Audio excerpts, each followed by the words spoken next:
Hello. How's everybody doing today? Wanted to do a video, tried to do it on my phone, and well, memory just wasn't big enough, I reckon. I'm not for sure. Gonna try and do it on my computer. This is the first time. Hope everything goes good. Wanted to kind of share some insights today. Want to talk about some things that seem to be bothering me. You know, I could actually look at each one of these people and put them down. I mean, come on, Joe Biden, that's a little too easy. I mean, this guy has racist remarks across the board. He's being investigated in Ukraine. He's got $1.8 billion that disappeared under his vice presidency. You know, he's got family members that seem to have gotten major jobs through the government and lots of money.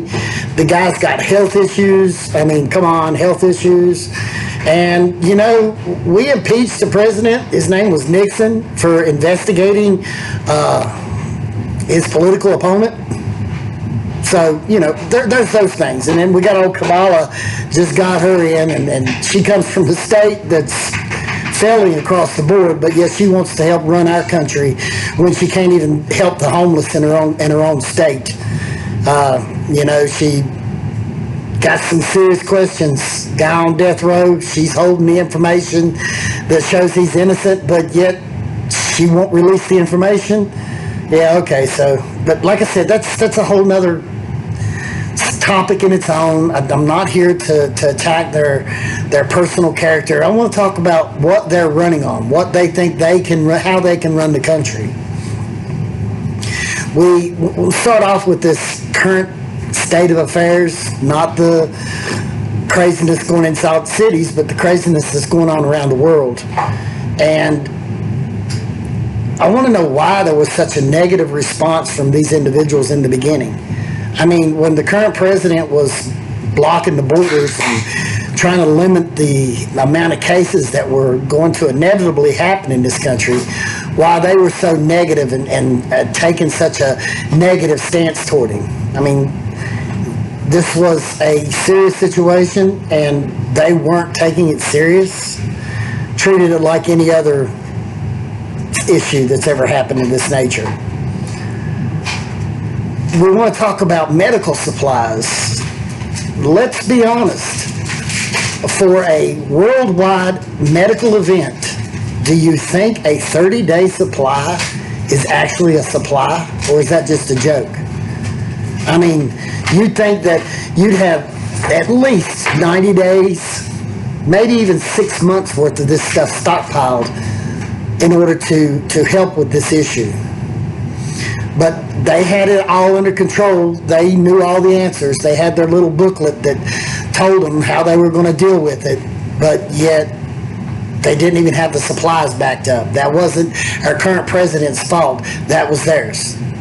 Previous administration should have had that already in place. But you just don't worry about that. That's none of your responsibility. We talk about the solution to this situation. You realize that with most of these, you're a year and a half, 2 years out before you can even think about seeing a vaccine.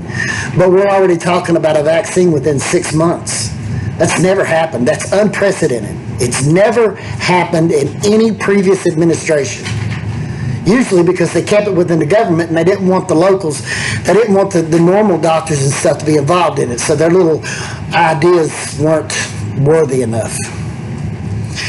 And we got this little pill going around that everybody wants to talk about and say that it's going to cause the ultimate end to happen in your life.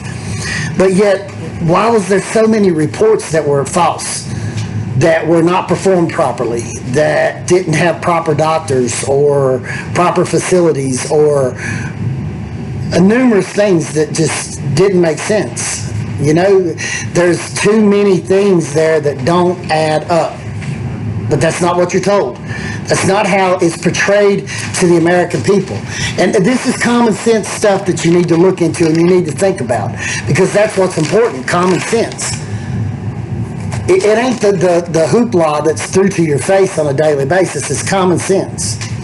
But what I am here to talk about for sure is stuff like I don't know, late-term abortion. Now, I believe in my heart and soul that in some instances that abortion may be warranted. Don't want to get into that because I think that's a discussion that needs to be had by people and some kind of idea created for it. But what they're wanting is called late-term abortion. Do you understand what late-term abortion is?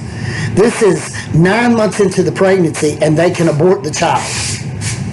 Does that sound right to you?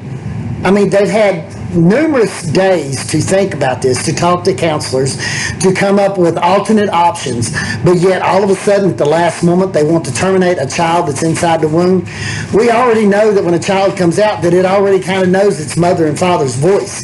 It can respond to their voice, which means that there's awareness of that child before its birth. You think you can't hear through the belly? You got nothing coming. I mean, these are sentient beings. These are babies at late-term abortion. Now, I could jump down the rabbit hole, but I'm not going to jump down the rabbit hole and go to talking about a bunch of this stuff that's being put on the internet, because that's not what this is about. This is about late-term abortion, 9-month-old babies being aborted. That ain't right. That ain't right. We want to talk about defunding the police.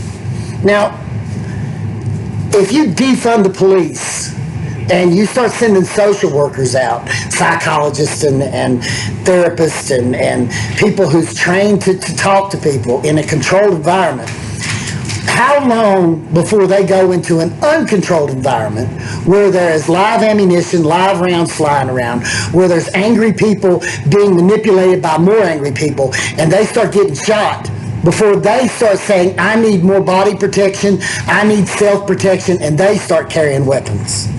Didn't they just become the police? It's inevitable, people. You're walking into unknown circumstances where people are at the height of their anger, their fears, their doubts, and their insecurities. You defund the police. You've got less police on the street, which means they have more time. It's going to take them longer to respond to a call. So the call, instead of the crook saying, I've only got 3 or 4 minutes, they're going to be saying, I've got 30 or 40 minutes. And they're going to be more willing to do that crime because they know that the chances of them getting caught are less. Now you're going to say forensic science. Forensic science takes time, and it's not an exact science, and it's not going to prove everything all the time. So that means now that you're counting on forensic scientists, and you've got this criminal that you could have caught in the action, is now walking the streets 30 days, 60 days, 6 months, a year, 2 years, 5 years, however long it takes them to get enough forensic scientists together to maybe prove it and then go to court and hope that the courts don't say, well, this is circumstantial, or it's not enough proof. And then they're walking the streets. That's defunding the police. Open borders. Now, I know that we care about other countries. We've always cared about what went on in other countries, how people were treated. But truths are hidden from us. And, you know, when you start talking open borders, you're talking about these drug cartels that are in Mexico. Do you think that their beliefs are true? Now, a lot of people say that when you speak to them that, yeah, the locals like them. And in the mafia during the 1930s, there was a lot of Italian people that liked the mafia. They provided. They gave in. They gave money. They helped. They were there for them. They were part of the family. But the second they stepped out of line, pow. The second they didn't do what they were demanded, pow. And that's going on in these cartels. Now, I did a little bit of research, and it's not just drugs, people.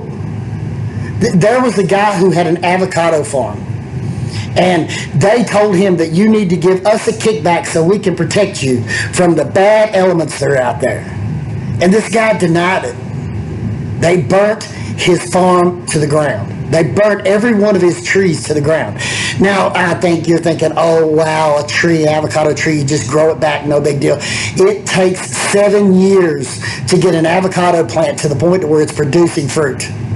That means him and his family had to do without or go back to work in order to provide because they burnt his fields. And that's only one story. Then you got these people in the Middle East who's always talking about kill Americans, kill Americans, kill Americans. What's the problem with them coming across the border? They want to kill us. I mean, it's inbred in them. They are told how we're capitalists and how we think we're better than them and how our religion is better than theirs and or whatever the story is. They want to kill Americans, but we want to open borders and just let them walk in. Now we're finding out that we've got a lot of what you call Asian espionage. They're coming in here and they're stealing our technology because they want our technology. Americans are pretty freaking awesome when it comes to being inventive and creative and finding ways and means to take care of what they need to take care of. But we're going to let them come in here without any control. Open borders. Do you realize that women and children are brought across the border and they're undocumented? We don't know who they are. Now you think, well, that means they're in America and they're doing good. No, they're undocumented. We can't track them. So if they want to use them for work or for any type of unauthorized stuff, and I'm trying to be vague with wording here, they get away with that because we don't know they're here. They're being worked in sex shops and sweatshops, and children are being abused and treated anyway because we don't know they're coming across the border. But if they have to go through a checkpoint, now we're able to regulate what's going on. We're able to look at that person and say, who are you? Where are you from? What have you done? Who's your family connections? What do you believe in? That's why it takes some time. Because trust me, if we start opening up the borders, then the terrorist acts that you read about and you watch on TV are going to start happening right here in America. Because we don't have no police. We've already defunded them. And we've opened the borders to anybody who wants to come across the border. Now they bring their political views over here. And the way they believe in controlling their political views is by blowing stuff up. By killing, mutilating, and maiming people. Undiscretionally, whoever, it doesn't matter. But open borders, defunding the police. Then they want to take away our gun rights. Second Amendment, because these all kind of tie together. They want to make sure that we have no ammunition to protect ourselves from anybody that they're letting into our country. Would you do this in your home? Would you just let anybody walk through your home and not have some type of protection set up just in case? That's what they're asking us. They're asking us to give up AK-47s, to give up AR-15s, to give up our hand weapons, to give up all of our weapons so that they can take care of us. Suck off the bottle. Where's my pacifier? We're not babies, government. We're Americans, grown people. If you don't think that the AR-15 is necessary, then you go look at these communities where these people have went into the community, and when they got there, when they were coming with their peaceful protests, who got there and found an army of people armed to the teeth, and they turned around and left. If their protest was peaceful, they would have stayed and they would have spoken their piece. But they knew they were there to cause harm. And when they realized that the harm they were going to get back was tenfold what they were going to give, they left. It's a story going around that one of the reasons Japan did not come on into America after they attacked Pearl Harbor was because they was afraid to try to work their way across this country, because every house in America had weapons hanging on the wall. And they knew that they would have to fight for every square inch of land that they tried to obtain. People don't mess with us because we take care of ourselves. That is our God-given Second Amendment right. Constitution given to us to make sure that we can take care of ourselves. We're not going to get into the government oppression, which we seem to be facing today, but that's another video. Now they want to give Medicare for all. Now, on the surface, I don't think there's an American out there thinking Medicare, me getting sick and being took care of, it is not a good thing. That's a good thing. But there's some questions to that. I've looked into research from Denmark, Netherlands, and a lot of them are actually socialist countries that are now looking at capitalist way of medical, because the people are saying that it takes months, if not years, sometimes to get treatment, because they have to go through the government in order to get the medical work done. But they're finding out through having their own private insurance, through paying for their own medical needs, that they can get it done much, much quicker. Now, that's interesting. We're told to look up to these people, but yet these people are looking up to us.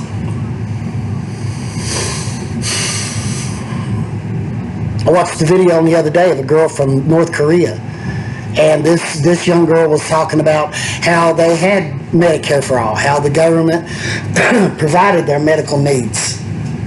And she was talking about, that it's a good thing, you get all the medical needs. But when it comes time to having blankets, or when it comes time to having food, that it has to be brought in from the outside. Somebody else has to provide that for them. So it's whatever the parents want to bring in. There's no dietary needs. And we all know that in certain circumstances we have to meet certain dietary needs in order to deal with the sickness or the whatever we may have. I'm sorry, I'm just trying to dodge my words here, but don't want to make sure I don't step on nobody's toes. But Medicare for All, we've already done a little bit of research, and we're talking at least, at the beginning, $4 trillion for Medicare for All. Now, that's on top of a $4 trillion budget that we already have. That's a lot of money. But I'm going to get to that in a little bit. I just wanted to bring that point up right now. Now, he's also talking about bringing back Obamacare. Obamacare, I get it. It had a point of understanding. Everybody has insurance. Everybody gets seen by a doctor. But in the process of doing that, it raised everybody else's insurance, the private insurance up. It raised all the premiums up. And then when you're on Obamacare, you're restricted on to how many treatments they can give you, or how many procedures they can take you through. You've got to pay a certain amount. You still got to pay those premiums, which in most cases, going to the doctor and just paying for the doctor outright is cheaper. But the government wants you to give them $250 a week per person, and 350 million people across the United States. Do you realize how many billions of dollars that adds up to a month? How many trillion that turns into over a year? And these are people who are barely making $250 a month. But that's what they want to do. See, Obamacare, it forced the common person to pay a tax. But not once did it force medications to look at the price they were charging us. Not once did it look at the doctors and say, how much are you charging for this piece of equipment that's already paid for itself in a year? See, I'm an electrician. I've installed these MRIs and these CAT scan machines. I've had discussions on how much it costs to run it. I know the electrical output that's needed, and I know that they're charging way more.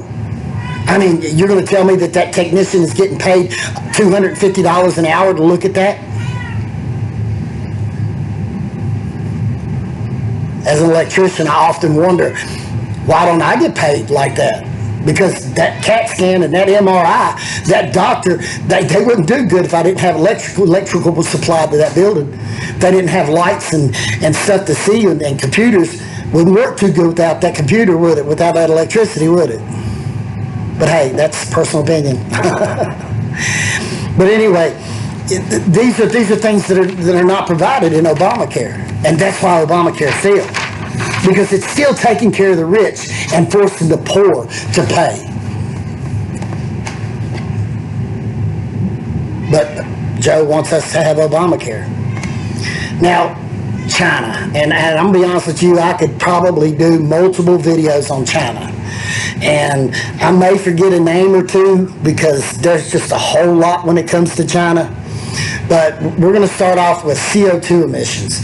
Now, China has double the CO2 emissions and increasing than we do here in the United States.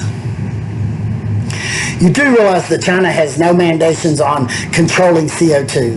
They put no regulations on the factories, that they do not force anybody to watch what they're doing. We do that in the United States, and that's why it's more expensive to produce a product here in the United States. But we do that here. But on the other hand, we want to ship all of our manufacturing needs and everything to China, who produces twice the CO2 that we do. But we want to tell all the Americans that we care about greenhouse effect, even though we are going to a country that puts no mandations and regulations on the production of CO2 into the atmosphere.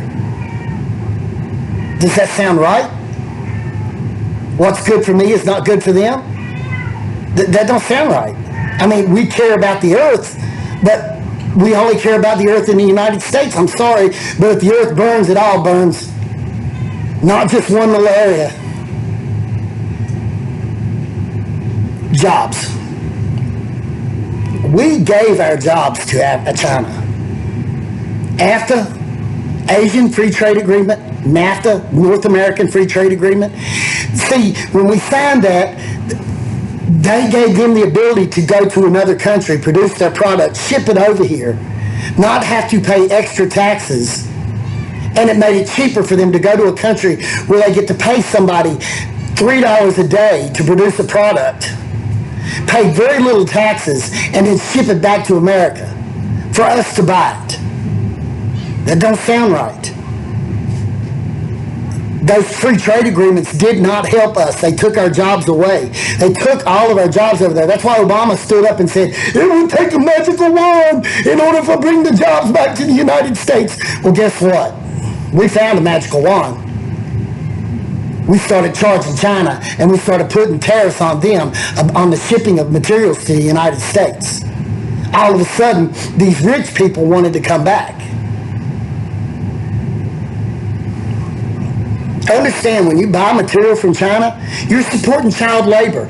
Look at your child. Look over at your child right now and look at your 6, 7-year-old son or daughter and think they have to work in a hot sweat box all day to produce a product that gets shipped to another country for somebody to buy.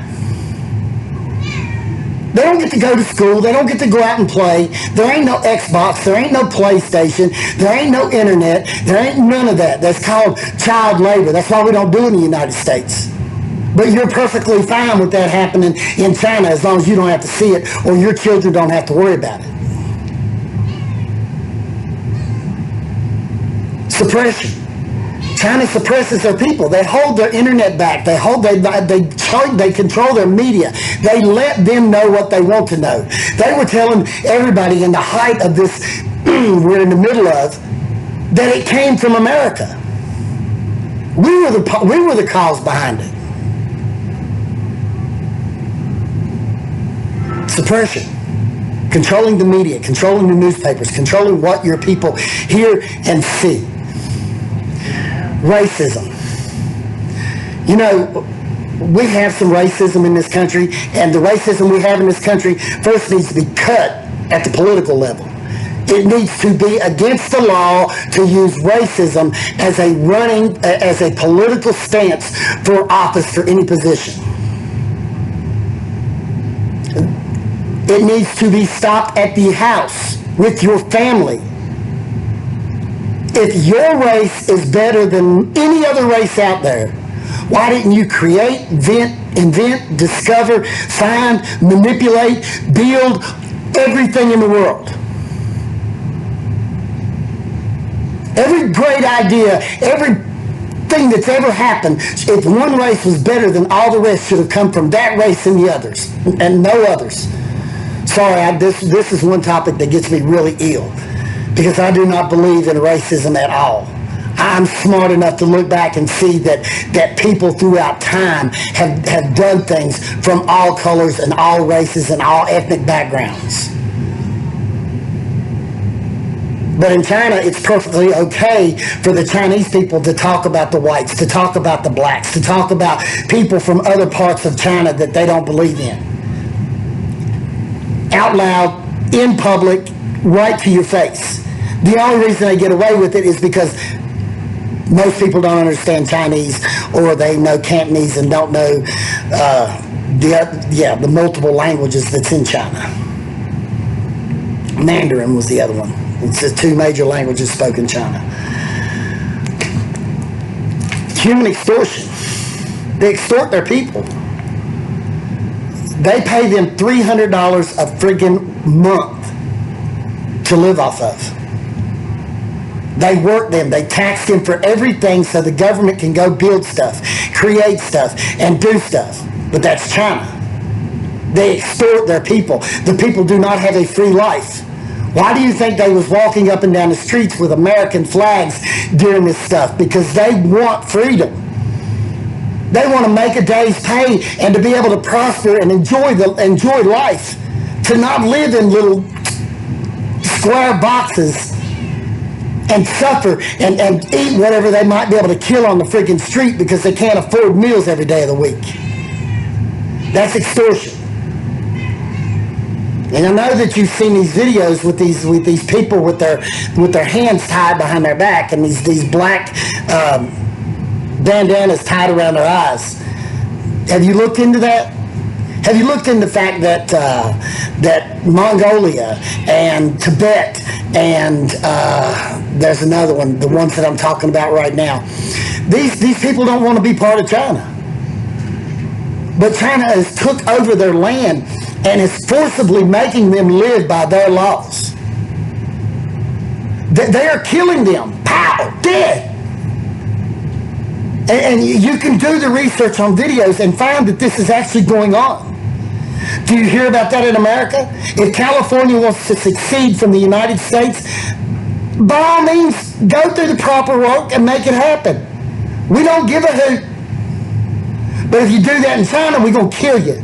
Can you imagine what would happen if we started killing people in California because they spoke up about not wanting to be part of the United States? This is legitimately going on. This is not something that's fake or false. I have watched the videos. I have listened to people talk who have left China and spoke out about what's going on, how their family members have died and how they've been killed because that's what China wants to do. But we've got systemic racism in the United States, and we had slavery in the United States. Well, let me tell you about we had slavery in the United States. That ended in 1863. Today, right now, this very second, as I'm saying this video, somebody is being sold, a black man is being sold in the Middle East for $200. That's going on right now. Shouldn't that be what we're angry about? Shouldn't that be what we're speaking up about? It destroys my soul to know that another human being is being sold right now as I'm speaking.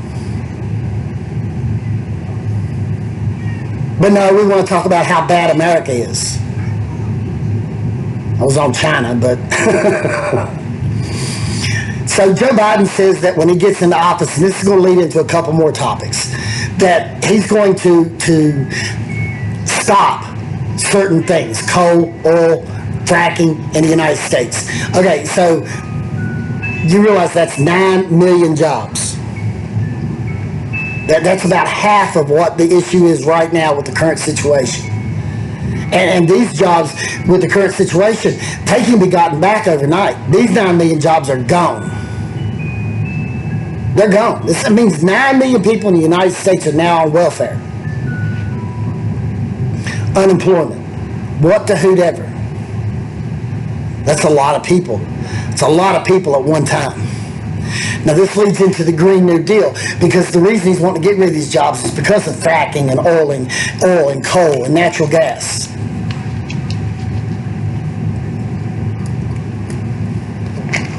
But this Green New Deal they want to throw at you and tell you how it's going to save America. We're going to become the premier people of the world, and we're going to have the bestest energy of all. Yeah, it's an exaggerated word. But let me tell you what they're going to do. They're going to put up, he said he's going to put up 60,000 wind turbines. That was his word. We've got this many billions of dollars and we're going to put up 60,000 wind turbines. Okay, I know that to most people they're like, wow, that's a lot of wind turbines. That's going to be really good. We have 54,000 windmills in the United States at this current time. Of those 54,000 windmills, it only produces 7% of our electrical needs. So 60,000 windmills is going to only produce about 14% of our electrical needs. Does that sink in? Now, let's not talk about the fact that it's about a 3% of the actual cost on maintenance fees for those wind turbines per year. That's 3% per year. Now, if he adds 60, we're going to be at, let's just say, close to 120,000 wind turbines. Do you realize that alone is, let me get my number here because I don't want to quote out some, we're looking at about $10 billion in maintenance per year. That's maintenance, $10 billion per year. Where do you think that money's going to come from? It's going to come out of your electric bill. They're going to raise your electric bill. Now, okay, we currently have a cost due to coal, oil, all these other stuff. But trust me, it's going to be a lot more. Because remember, that's only 14%. So if that's $10 billion for every 14%, you're looking at over $1 trillion a year just to supply the electric needs if you put wind turbines up. Now you're going to tell me solar panels. Solar panels are the answer. Yes, yes, yes, yes. Currently, solar panels are only about 30 to 35% proficient. 70 to 65% of the electrical, the sun that hits those is not used. It just bounces up, or the electrons drop back into place instead of traveling like they're supposed to, so they're not efficient. You have to put 3 up to get the proficiency of just what 1 should be producing. These things are not just totally, you can just get rid of them. They're full of silicon. They have little connections between each one of the solar cells that can be broken. They're easily broke, they're easily fragile. So in heavy winds, any kind of jolting could potentially crack them. They're useless. And you don't just take them to the landfill. These things have to be disposed of properly. Now, they're working on it. Just like wind turbines, they're working on it, but they haven't got to that point yet. And when they do come up with an answer, it's going to be expensive because it's brand new. It isn't until it becomes mass produced that we can actually start to afford it. Now, prices have come down a lot, but there's still a certain amount of inefficiency. If the wind don't blow, the blades don't turn. If the sun don't shine, the electricity's not produced. You got solar farms where they reflect the light back up and they boil water, which turns into steam, which turns a turbine. But amazingly, those things are creating such a bright spot that it's burning birds out of the sky. See, everything has a fallback. There's a problem with everything. Yes, fracking has a problem. Yes, coal has a problem. Oil has a problem. Nuclear has a problem. Believe it or not, hydroelectric dams, how many of those are you going to have to build, and how many lakes are you going to create, and how many animal homes and places are you going to destroy by creating these massive lakes all over the country to produce electricity? See, everything has a fallback, but they don't tell you that. They want you to think that it's all this perfect answer. The perfect answer is regulations, mandations that watch how much CO2 we produce, coming up with technologies that reduce the amount of CO2 we produce, improving the technologies that look like they might be substantially something good that's going to work, improving the efficiency of a turbine, improving the efficiency of a solar cell, being able to make these things work properly. But we aren't there yet. We've got them in use, and because they're in use, then that means we're learning the glitches, we're learning the problems, and we're making them better, but we're not there yet. But old Biden, he wants to tell you they are, and he's willing to cut all of our natural coal production, oil production, fracking, natural gas across the United States to bank on an unproven piece of equipment.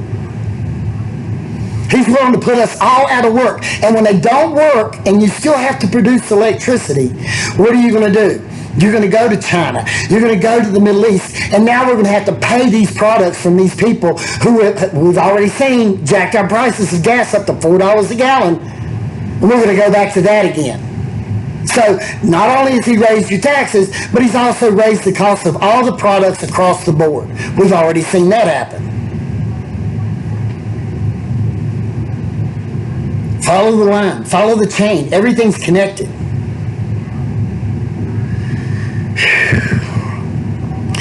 Now he's also talking about putting up these charging stations and gas stations across the United States. So that means they're going to push for a higher demand for electrical cars. And I'm like totally into that. But once you do that, understand that you have increased the demand on electricity in the United States fold. 2, 3, 4, 5 times. I'm not really for sure yet because I haven't done the math on it yet, but I can guarantee you, and you know this simply, if you plug more stuff in your house, you use more electricity. If you plug in cars up across the country, you're using more electricity on an infrastructure that's not even designed to carry that load. That means we're going to have to upgrade all the power lines, all the distribution centers, all the substations across the country to meet a higher demand load. Who's going to pay for that? You are on your electric bill every month. You are on your taxes every year. It's going to come out of our pocket. It ain't going to come out of the rich. Last thing is taxes. Joe Biden said he's going to raise our taxes. Now, in our discussion, in this talk so far, I have spoken of Medicare for all. Okay, and we've done some quick analysis, and we're looking at about $4 trillion a year. I think it's more than that, but we're looking at about $4 trillion a year. Now, remember, we already have a country that's got forests, that's got post offices, that's got militaries, that's got a multitude of things that require at least $4 trillion a year to make those work.